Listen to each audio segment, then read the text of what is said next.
నమస్తే, welcome to mega 9. This is Tejaswi. ఇక డీటెయిల్స్లోకి వెళ్తే హెచ్సియు కంచె గచ్చిబౌలి భూముల విషయంలో తెలంగాణ ప్రభుత్వంపై supreme court chief justice BR Gavai serious అయ్యారు. అటవీ ప్రాంతం పునరుద్ధరించకపోతే చీఫ్ సెక్రటరీ అధికారులను జైలుకు పంపిస్తామని సుప్రీంకోర్టు హెచ్చరించింది. కంచె గచ్చిబౌలి భూములపై విచారణ సందర్భంగా సీజేఐ కీలక వ్యాఖ్యలు చేశారు. అన్ని సక్రమంగా ఉంటే సెలవులున్న సమయంలో ఎందుకు పని ప్రారంభించారు, సోమవారం చేసుకోవచ్చు కదా అని ప్రశ్నించారు. వేల చెట్లు అక్రమంగా కొట్టేశారు, అవన్నీ త్వరగా పునరుద్ధరణ చేయాలని సూచించారు. ఇష్టానుసారంగా డజన్ల కొద్దీ బుల్డోజర్లు పెట్టి చెట్లను తొలగిస్తారా అంటూ మండిపడ్డారు. ఇదంతా ముందస్తు పథకం ప్రకారమే చేసినట్లు కనిపిస్తుందన్నారు. తదుపరి విచారణను జూలై 23వ తేదీకి వాయిదా వేశారు.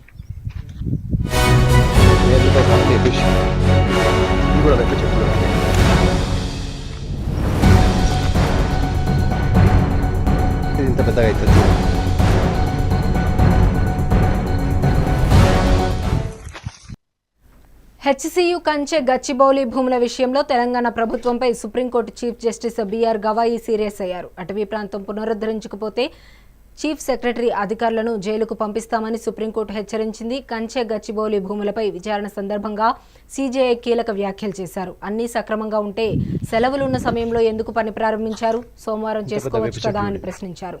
వేల చెట్లు అక్రమంగా కొట్టేశారు, అవన్నీ త్వరగా పునరుద్ధరణ చేయాలని సూచించారు.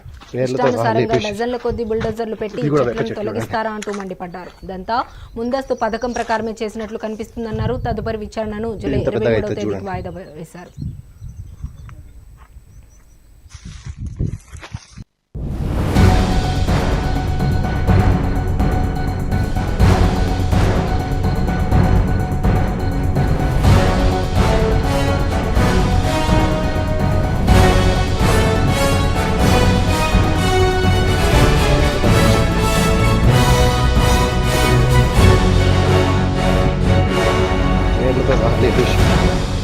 ఇది కూడా వెనక చెట్టు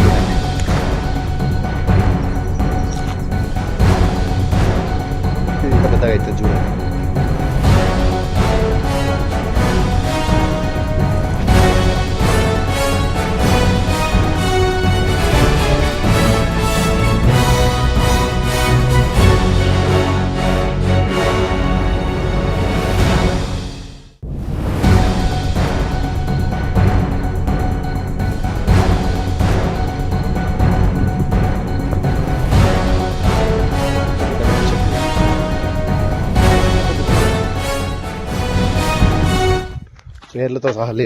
హెచ్సియు కంచె గచ్చిబౌలి భూముల విషయంలో తెలంగాణ ప్రభుత్వంపై supreme court chief justice BR Gavai serious అయ్యారు. అటవీ ప్రాంతం పునరుద్ధరించకపోతే చీఫ్ సెక్రటరీ అధికారులను జైలుకు పంపిస్తామని సుప్రీంకోర్టు హెచ్చరించింది. కంచె గచ్చిబౌలి భూములపై విచారణ సందర్భంగా సీజేఐ కీలక వ్యాఖ్యలు చేశారు.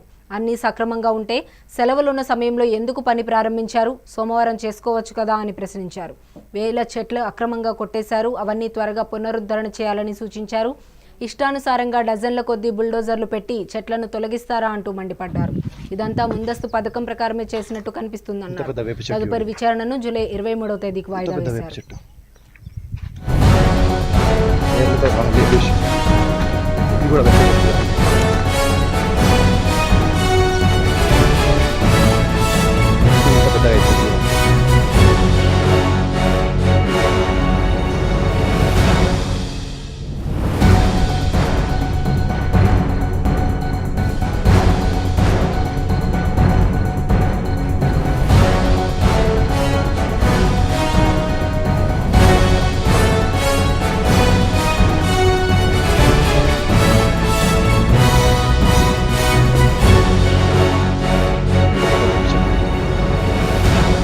పెద్ద వేప చెట్టు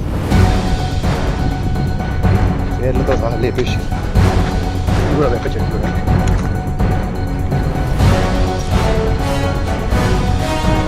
ఇంత పెద్దగా అయితే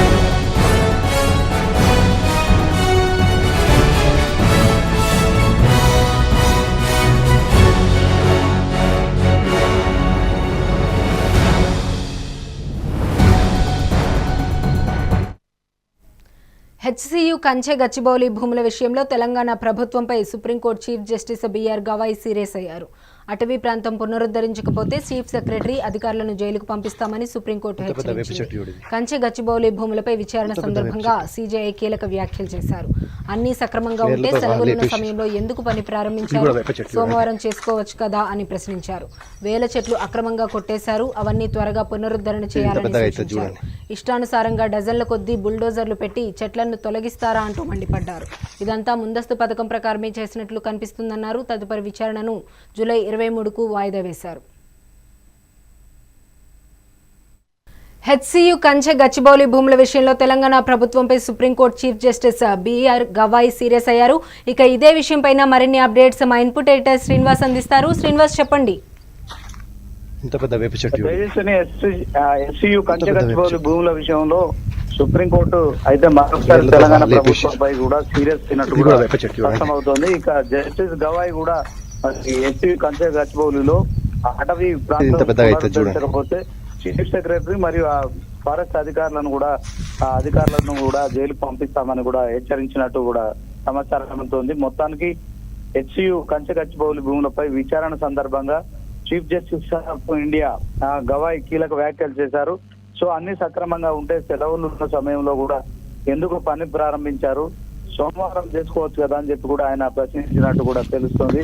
సో వేల చెట్లు అక్రమంగా కొట్టేశారు, ఇవన్నీ త్వరగా పునరుద్ధరణ చేయాలి. ఇష్టానుసారంగా డజన్ల కొద్ది బుల్డోజర్లు పెట్టి చెట్లను ఇది ఎంతవరకు తెలుస్తుంది.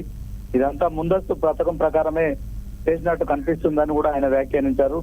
తదుపరి విచారణ కూడా జూలై 23 వరకు కూడా వాయిదా వేయడం సుప్రీంకోర్టు ధర్మాసనం వాయిదా వేసింది. ఈ నేపథ్యంలో మరి తెలంగాణ ప్రభుత్వం మొదటి నుంచి చెప్తోంది ఎస్సీకు సంబంధించిన భూములన్నీ కూడా ప్రభుత్వ భూములు. సో దాంట్లో మరి ప్రభుత్వ భూముల విషయంలో హెచ్సికి సంబంధించిన విద్యార్థులు కావచ్చు, మరి విపక్షాలు కావచ్చు, అనవసరంగా ఇక్కడ కంచె గచ్చిబౌలి భూముల విషయంలో జోక్యం చేసుకుంటున్నాయి. ఇది ముమ్మాటికి ప్రభుత్వ భూమి అని చెప్తున్న నేపథ్యంలో ఇక సుప్రీంకోర్టును ఆశ్రయించడం జరిగింది. ఈ నేపథ్యంలో తెలంగాణ ప్రభుత్వంపై కూడా మరి ఆ supreme court chief justice BR Gavai serious అయినట్టు కూడా తెలుస్తోంది. హెచ్సియు కంచె గచ్చిబౌలి అటవీ ప్రాంతం ఖచ్చితంగా పునరుద్ధరించాలి, లేకుంటే చీఫ్ సెక్రటరీ కావచ్చు మరియు అధికారులపై కూడా జైలుకు పంపిస్తామని హెచ్చరించడం చూడొచ్చు. సో తెలంగాణ గవర్నమెంట్ కు సుప్రీంకోర్టులో చుక్కెదురైందని తెలియజేస్తుంది. ఓకే, అయితే శ్రీనివాస్ ఎప్పుడు ఈ పునరుద్ధరణ కార్యక్రమాలు ఎప్పుడు స్టార్ట్ చేసే అవకాశం ఉందంటారు? సుప్రీంకోర్టు చీఫ్ జస్టిస్ మరి ఈ కేసుపై విచారణ జరుపుతున్న నేపథ్యంలో ఈ రోజు చేసిన కామెంట్స్ అయితే ఇక వెంటనే పునరుద్ధరించాలని చెప్పి కూడా అటవీ ప్రాంతాన్ని పునరుద్ధరించకపోతే చర్యలు తీసుకుంటాము, జైలుకు పంపిస్తామని చెప్పడం అయితే గమనించవచ్చు. సో ఇమీడియట్ గా కూడా ఇలాంటి అటవీ ప్రాంతాన్ని మరి పరోక్షంగా చెప్పినట్టయితే తెలుస్తుంది. Okay, right. Thank you Srinivas. YCP నేత గన్నవరం మాజీ ఎమ్మెల్యే వల్లభనేని వంశీని జైలు నుంచి హుటాహుటిన ఆసుపత్రికి తరలించారు. శ్వాస తీసుకోవడంలో ఆయనకు ఇబ్బంది తలెత్తడంతో జైలు అధికారులు ఆసుపత్రికి తీసుకెళ్లారు. వంశీకి ప్రస్తుతం ఆసుపత్రిలో వైద్యం కొనసాగుతోంది. గన్నవరం టీడీపీ కార్యాలయంలో కేసులో వంశీ ప్రస్తుతం విజయవాడ జిల్లా జైలులో రిమాండ్ ఖైదీగా ఉన్నారు. ఈ క్రమంలో తాజాగా ఆయన అస్వస్థతకు గురికావడంతో అధికారులు చికిత్స కోసం ఆసుపత్రికి తరలించారు. వల్లభనేని వంశీ ఆరోగ్యంపై వైసీపీ శ్రేణులు ఆందోళన వ్యక్తం చేస్తున్నాయి.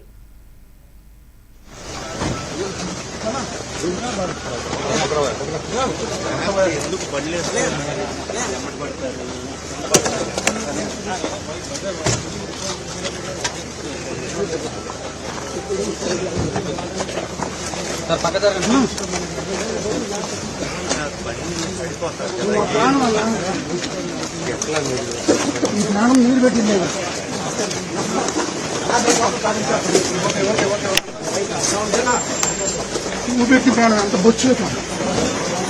ములుగు జిల్లాలో ఇసుకాసురులు రెచ్చిపోతున్నారు. పట్టాభూముల పేరుతో అనుమతి పొంది ఎక్కువ మొత్తంలో ఇసుక తరలిస్తున్నారని స్థానికులు ఆరోపిస్తున్నారు. జంపన్న వాగులో ఇసుక మాఫియా వల్ల చుట్టుపక్కల పంట పొలాలు కోతకు గురయ్యే ప్రమాదం ఉందని రైతులు ఆవేదన వ్యక్తం చేస్తున్నారు. రాబోయే వర్షాకాలంలోపు ఇసుక మాఫియాపై చర్యలు తీసుకోవాలని, లేకపోతే భారీగా పంట నష్టం జరిగే అవకాశం ఉందని రైతులు ఆందోళన చెందుతున్నారు.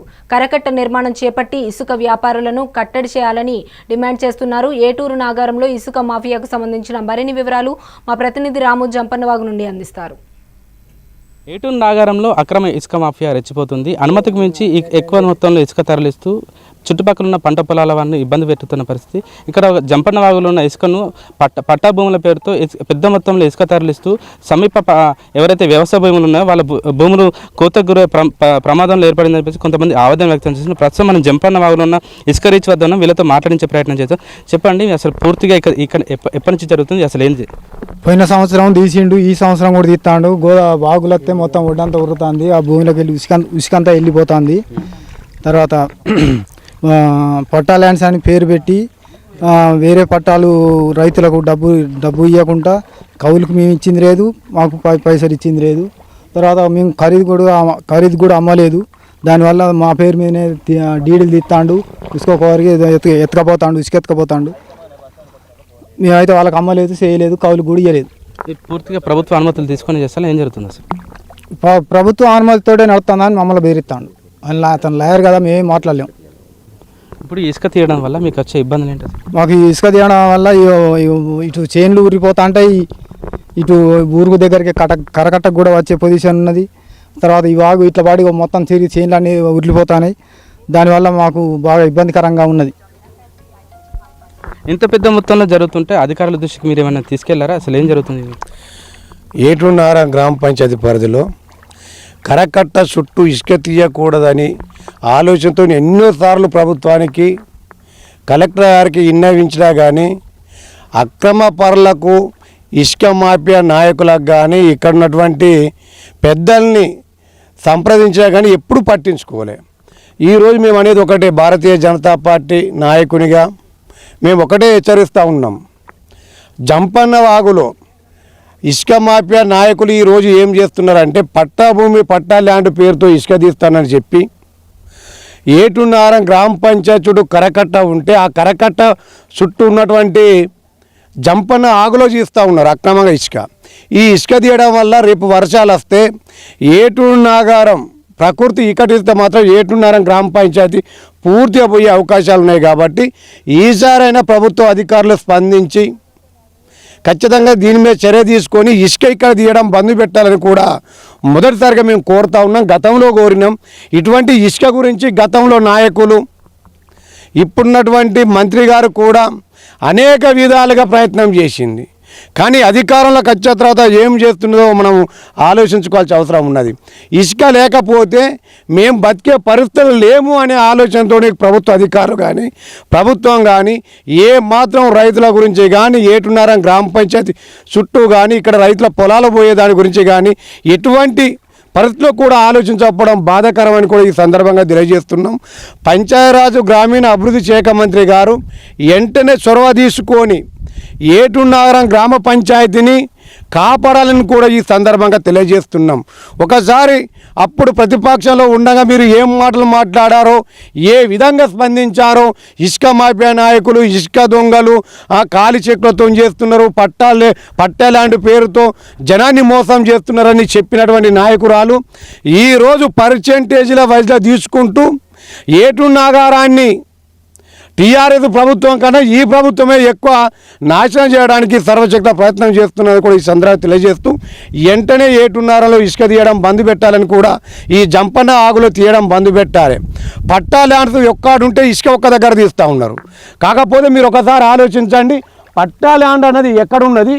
ఇప్పుడు చూడండి, కరకట్ట చుట్టూ ఇసుక తీస్తూ ఉన్నారు, నడి ఆవులు తీస్తున్నారు. కాబట్టి మీరు కూడా వెంటనే స్పందించి దీనిపైన చొరవ తీసుకోవాలని కూడా ఈ సందర్భంగా తెలియజేస్తూ కఠినమైన చర్యలు కలెక్టర్ గారు వెంటనే తీసుకోవాలా తప్ప కాంగ్రెస్ నాయకుల్లాగా ప్రవర్తించకూడదని కూడా ఈ సందర్భంగా తెలియజేస్తూ ముగిస్తున్నాం. ప్రభుత్వం నుంచి అన్ని అనుమతులు తీసుకొని ప్రభుత్వానికి పన్నులు చెల్లిస్తూ ఇసుక తరలిస్తుంటాయి. మీకు వచ్చిన ఇబ్బంది ఏంటి అసలు?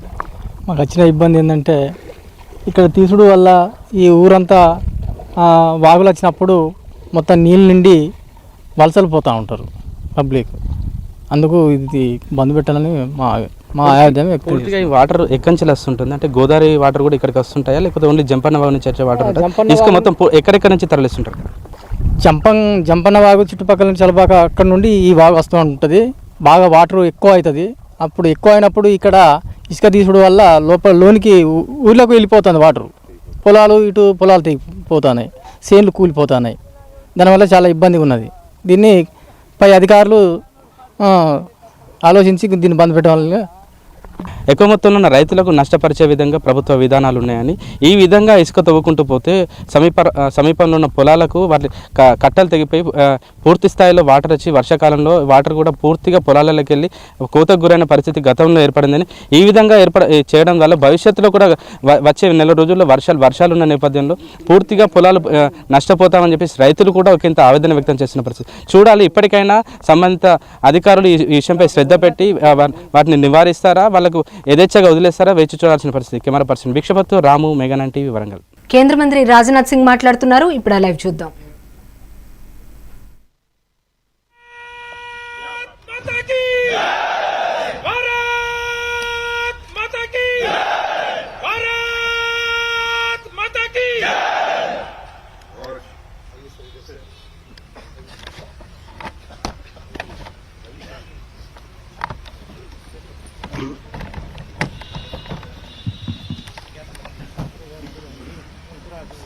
तो दूर है ना यार, बीच में जाए।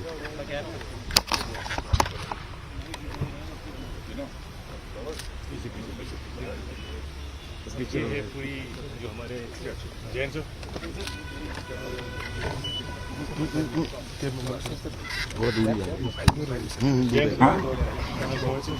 जम्मू कश्मीर के मुख्यमंत्री जनाब अमर अब्दुल्ला साहब, chief of army staff general Upendra Dwivedi, GOC northern command lieutenant general Prateek Sharma, GOC 15 corps lieutenant general Prashant Srivastava और हमारी आर्म्ड फोर्सेस के सारे ऑफिसर्स और मेरे बहादुर जवानों,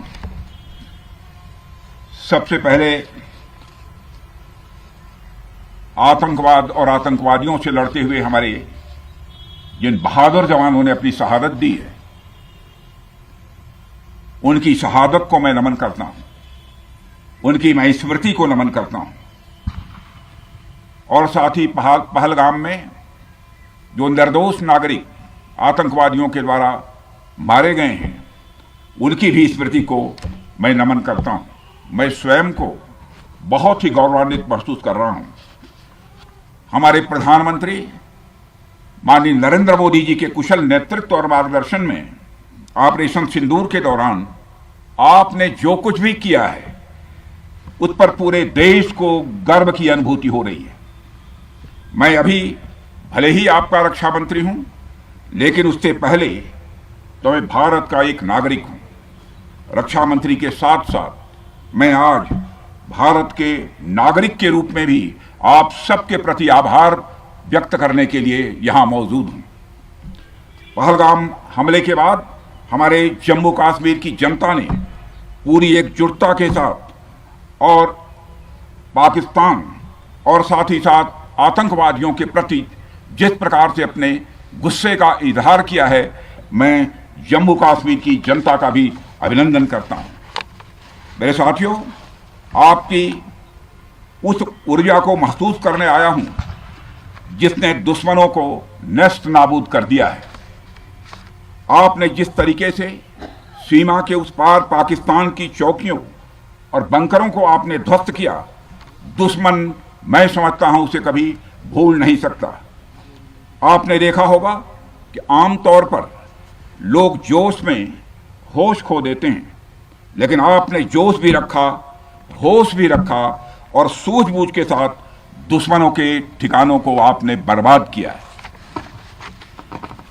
आज मैं यहां रक्षा मंत्री के साथ साथ एक मैसेंजर के रूप में भी आप सबके सामने मौजूद हूं। पूरे देश की शुभकामनाएं, उनकी प्रार्थनाएं और उनकी कृतज्ञता को लेकर आप सबके बीच यहां मैं मौजूद हूं। एक तरह से आप समझिए कि मैं एक डाकिया बनकर आपके बीच आया हूं और देशवासियों का संदेश लाया हूं। संदेश यह है कि हमें हमारी सेनाओं पर गर्व है। साथियों, ऑपरेशन सिंदूर सिर्फ एक ऑपरेशन का नाम भर नहीं है, बल्कि यह एक हमारी प्रतिबद्धता है, यह हमारा एक कमिटमेंट है। एक ऐसी प्रतिबद्धता जिसमें भारत ने दिखा दिया कि हम सिर्फ डिफेंस नहीं करते हैं, जब वक्त आता है तो हम कठोर निर्णय भी लेते हैं और कठोर कार्रवाई भी करते हैं। यह ऑपरेशन उस एक एक जवान की आंखों में देखा गया सपना था कि हर आतंकी ठिकाना, चाहे वह घाटियों में छुपा हो या बंकरों में दबा हो, हम वहां पहुंचेंगे और दुश्मन की छाती चीर कर हम उन आतंकी ठिकानों को खत्म करके ही हम वापस लौटेंगे। मेरे साथियों, ऑपरेशन सिंदूर आतंकवाद के खिलाफ भारत द्वारा चलाई गई अब तक के इतिहास की, मैं मानता हूं, यह सबसे बड़ी कार्रवाई है। 35-40 वर्षों से भारत सरहद पार से चलाए जा रही आतंकवाद का सामना कर रहा है।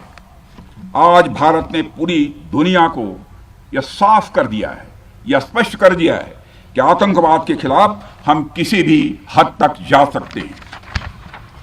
साथियों, आतंकवादियों ने पहलगाम में आतंकवादी घटना को अंजाम देकर भारत के मस्तक पर चोट पहुंचाने की कोशिश की है।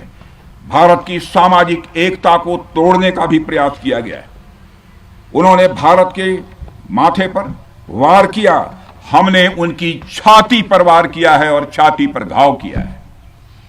पाकिस्तान के जख्मों का इलाज इसी बात में है कि वह भारत विरोधी और आतंकवादी संगठनों को पनाह देना बंद करे और अपनी जमीन का इस्तेमाल भारत के खिलाफ किसी भी सूरत में न होने दे।